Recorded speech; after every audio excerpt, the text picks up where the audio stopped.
Good morning students. आज हम पढ़ रहे हैं एमए फाइनल समाजशास्त्र का पेपर औद्योगिक समाजशास्त्र। उसमें हम पढ़ेंगे श्रम की विशेषताएं, कैरेक्टरिस्टिक्स ऑफ लेबर। श्रम उत्पादन का एक महत्वपूर्ण और आवश्यक साधन है। यह अन्य साधनों की तुलना में भिन्न होता है और इसकी अपनी कुछ विशेषताएं होती हैं जो अन्य साधनों में नहीं पाई जाती। इन विशेषताओं के कारण ही श्रम संबंधी अनेक समस्याएं उत्पन्न होती हैं। इसलिए हम आज देखते हैं कि श्रम की प्रमुख विशेषताएं क्या हैं। पहला पॉइंट हम देखते हैं, श्रम उत्पादन का सक्रिय साधन।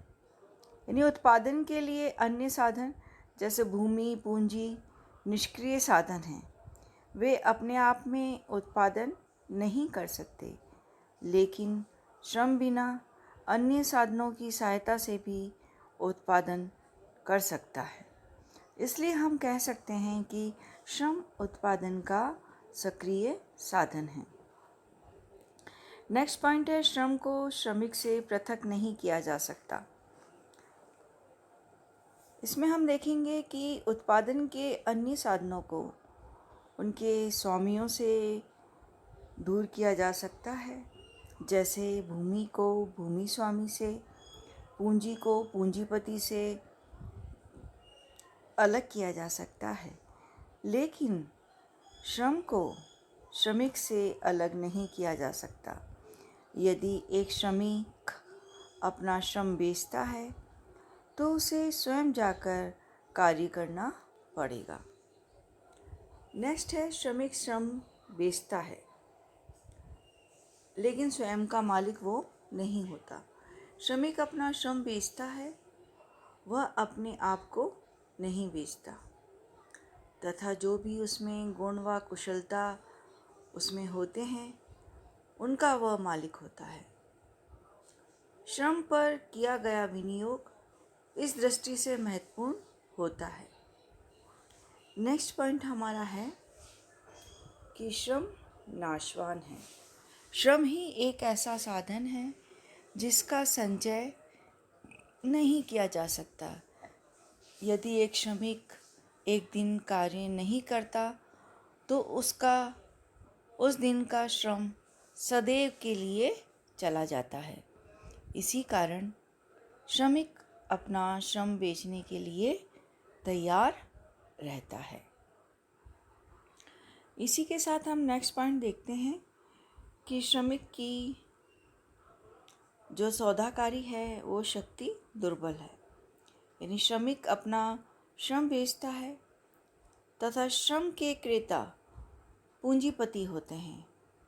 मालिकों की तुलना में श्रमिकों की सौदा करने की शक्ति कमज़ोर होती है, क्योंकि श्रम की जो प्रकृति होती है वो नाशवान होती है।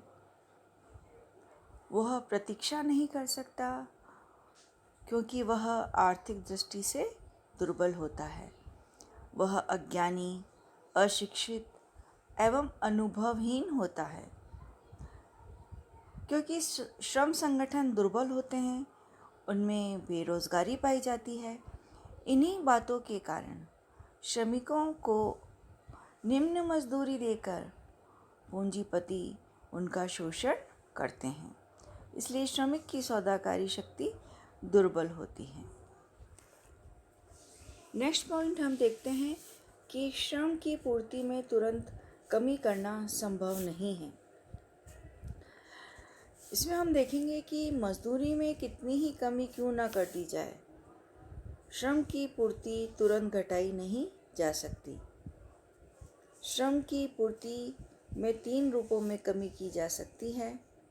पहला है जनसंख्या को कम करना, नेक्स्ट है कार्य क्षमता में कमी करना, तथा श्रमिकों को एक व्यवसाय से दूसरे व्यवसाय में स्थानांतरित करना, परंतु इसमें समय लगेगा। तो इस तरह से हम देख सकते हैं कि श्रम की पूर्ति में तुरंत कमी करना संभव नहीं होता। नेक्स्ट पॉइंट है, श्रम पूंजी से कम उत्पादक। श्रम को अधिक उत्पादन हेतु पूंजी का सहारा लेना पड़ता है। पूंजी की तुलना में श्रम कम उत्पादक होता है। मशीन से प्रायः अधिक उत्पादन संभव होता है। नेक्स्ट है श्रम पूंजी से कम गतिशील। श्रम मानवीय साधन होने के कारण कम गतिशील होता है। यह वातावरण, फैशन, आदत, रुचि, धर्म, भाषा आदि तत्वों से प्रभावित होता है, जबकि पूंजी नहीं। नेक्स्ट जो इसकी विशेषता है वह है श्रम का उत्पादन का साधन ही नहीं बल्कि साध्य है। श्रम न केवल उत्पादन में एक साधन के रूप में योग देता है, बल्कि यह अंतिम उत्पादित वस्तुओं का भी उपभोग करता है तथा श्रम संबंधी समस्याओं का भी इससे घनिष्ठ संबंध होता है। तो श्रम की निर्धनता, आवास समस्या, बेकारी की समस्या आदि भी इसे प्रभावित करती है। नेक्स्ट है श्रम मानवीय साधन। श्रम एक सजीव उत्पादन का साधन होने के कारण यह न केवल आर्थिक पहलू से संबंधित होता है, बल्कि नैतिक, सामाजिक, राजनीतिक और आर्थिक पहलुओं का भी इस पर प्रभाव पड़ता है।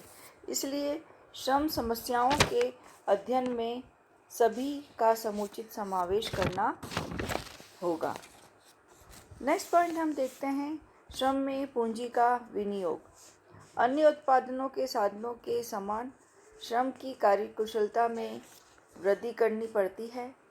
श्रम की कार्यक्षमता ही उसके जीवन स्तर को प्रत्यक्ष रूप से प्रभावित करती है। परंपरागत नियोजक श्रम की कार्यकुशलता में वृद्धि पर किए गए व्यय को अपव्यय समझते हैं, लेकिन आधुनिक नियोजक श्रम की कार्यकुशलता में वृद्धि करने के लिए कई कल्याणकारी कार्य और शिक्षा तथा प्रशिक्षण पर व्यय करते हैं। इससे श्रमिकों की कार्यकुशलता में वृद्धि होती है।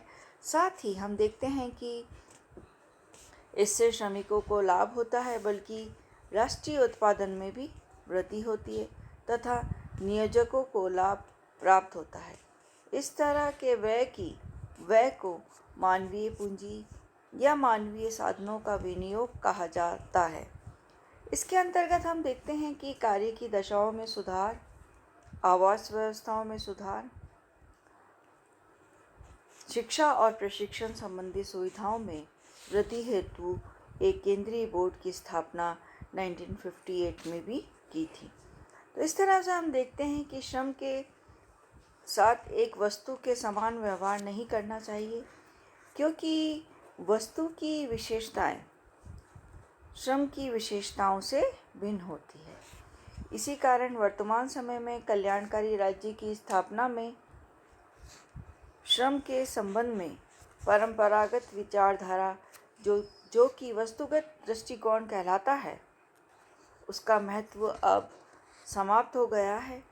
इसके साथ ही हम देखते हैं कि आधुनिकतम दृष्टिकोण, जिसे हम मानवीय दृष्टिकोण भी कहते हैं, वह धीरे धीरे मार्ग प्रशस्त कर रहा है। साथ ही हम देखते हैं कि भारत की विभिन्न योजनाओं में श्रम नीति में नए नए अध्याय जोड़कर इसी विचारधारा की पुष्टि की जा रही है।